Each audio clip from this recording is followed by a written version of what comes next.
Alright, so I want to make this video more to like help people with how to 7-1 more often on the second Akh Morn. This isn't meant to like 7-1 the first Akh Morn, which could easily be done as well. But it's more to 7-1 the second Akh Morn and how to do it extremely consistently. Like everywhere people write 7-1 is the scariest thing in the world for tanks. But at the end of the day, like CT doesn't do that much damage. CT is actually, as a mechanic, the reason we have tanks mid it is not for themselves. If the mechanic is done properly, it's literally midded so that they can survive if the mechanic is failed. And to be able to survive the mechanic if it's failed, you don't actually need that much mitigation. You just need one major button, and that would be your 40%. So I just wanted to like show like with a messed up rewind, you will see that I end up actually taking the wild charge here, and I don't die. Like the wild charge at the end of the day doesn't do tons of damage, and I have a roughly around 20-ish% mitt because I have Shield Samba, Kara, Shield Samba, Kara, and then just basic shields. So it's like I'm roughly around 20% mitts here. I think it's 23% in the logs, which I'll show after this. But overall, like I end up being the person who has to take the wild charge now because our tank is dead because they messed up the mechanic entirely. So now I end up taking the wild charge. You can see it almost kills me. Does 97k. Does 97k to me, and then a regen tick from Medica will then put me up and help me survive. So you can see then the second one does 37k to me right here. And this is kind of like why it's like having more mitts here can be so beneficial. And then our tank dies because they take the 4x wild charge. On this pool, they were only using Rampart, and they have a roughly 38.8% mitt. They have 38.8% mitt, and they end up dying. If they had 40%, they end up surviving. So with them popping their own 40% and then all the party mitt that's also running, that would give them over 50% mitt, and they easily survive this healthily. Like the only mitt a tank needs to run on this to survive this mechanic when it's failed is only their 40%. And then this will leave all the remaining of their mitt up for 7-1, which I will show in a bit. But I want to show the log first to like show evidence. One last thing I want to add before like moving on to the log is also if a tank dies, the mechanic is kind of fucked, and really like the only way to super recover it is to kind of have to scatter and reduce your amount of losses. But at the same point, it's kind of like really screwed. So if you're a tank player and you got your candy late and you're not able to get there for the wild charge, with like a better mitt plan, you can just pop knockback immunity right before the rewind, and you won't get knocked back twice. You only get knocked back once. And granted, most of the time, that one less knockback will actually be what saves you from dying. So, and you're more important than any other player. Like tanks at the end of the day, and one healer just needs to survive. Both tanks and one healer need to survive at the end of the day, doing a 7-1. So like at the end of the day, you are very important and cannot be dying to like really dumb stuff. So if you do put your rewind in a very shitty spot, like a DPS dying to a wild charge is way more important than you dying. So use knockback immunity, and that go for any job. If you put your puddle in the wrong place right before the rewind, pop knockback immunity. I mean, granted, if it's in a really bad place, you'll get walled no matter what, but it's better trying than dying. Alright, so here's the log, and this might be a little bit overwhelming for people who don't really read logs too much, but this is kind of what I wanted to show, where I ended up taking that wild charge in the previous video, and you saw that I took 97,000 damage, and unmitted it would have been 127,000, so like, even without mitts, it's still a survivable number, and I roughly have 23% mitts coming from the shields, Kara, and Shield Samba. So it allows me to survive, and then I obviously get a regen tick, but even without the regen tick, I still would have survived. But having Medica going into that's very nice. That is one thing. Like if I did get Spirit Taker, there are other circumstances where the barrier healer does adjust. That is really good. I've been seeing that quite often. But you can see that I end up taking that damage and surviving very easily. But then we can go look at the tank who died. And the tank who died was overkilled by 5,662 damage with 38.8% mitt. The only mitt they were running on their own was Rampart. And that's where I'm saying, like, if you run your 40% mitt here, you don't die to this thing.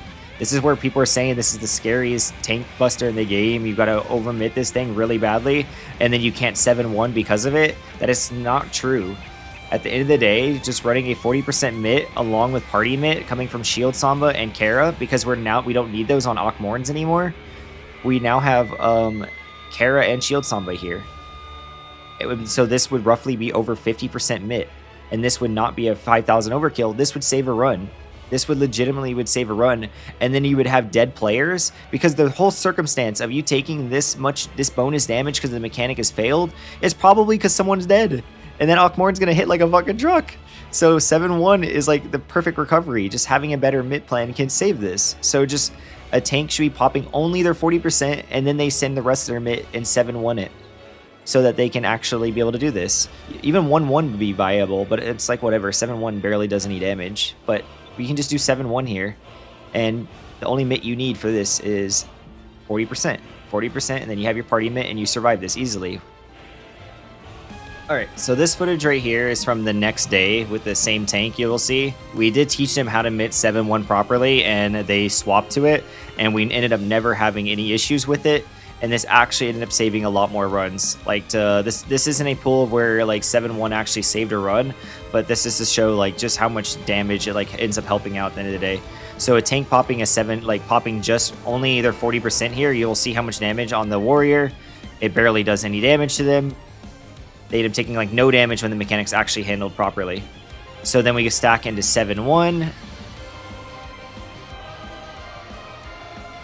And you can see it all resolving. And then we all stack, and you can see we barely took any damage. And the big thing here that you'll notice is like I addle Reen here. I don't addle Reen really to help out the main tank. That's more of a bonus.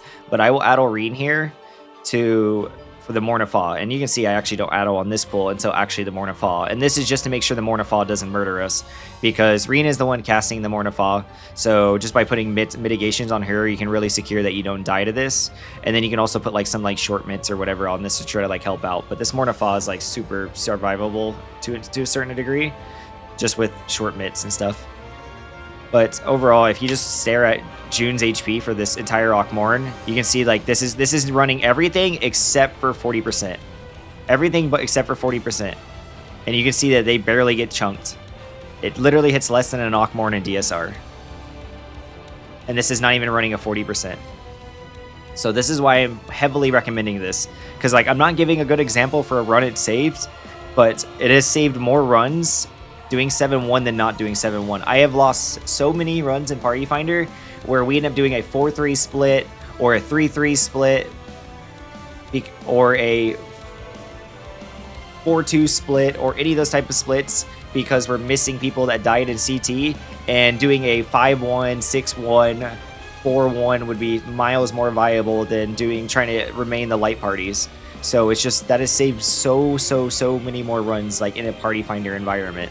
Because there's no comms, there's no nothing, there's just everyone playing their own game, not talking to each other, and it's not like we can be like, oh shit, hey, I'm gonna send this extra here or any of that stuff. Hey, can you press this button? Hey, can you do this? Can you do that? That doesn't exist here. So by doing 7-1, it can save so many more runs. So it's been something I've been asking more and more players to adopt to, and I've been teaching them how to do it, which is just you run your 40% mit. And at the end of the day, this has saved so many runs.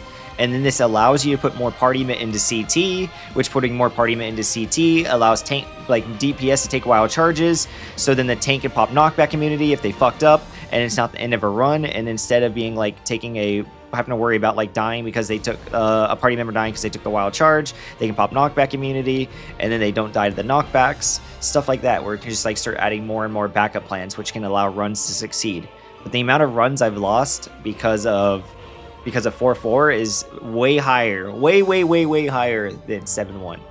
So I hope this helps out, and I hope 7-1 honestly gets standardized, and I hope it like starts helping more people out, because at the end of the day, I think if anyone who's progged this fight is going to have so many frustrations if they lose a run to the final Akh Morn because they just couldn't out heal the stack damage.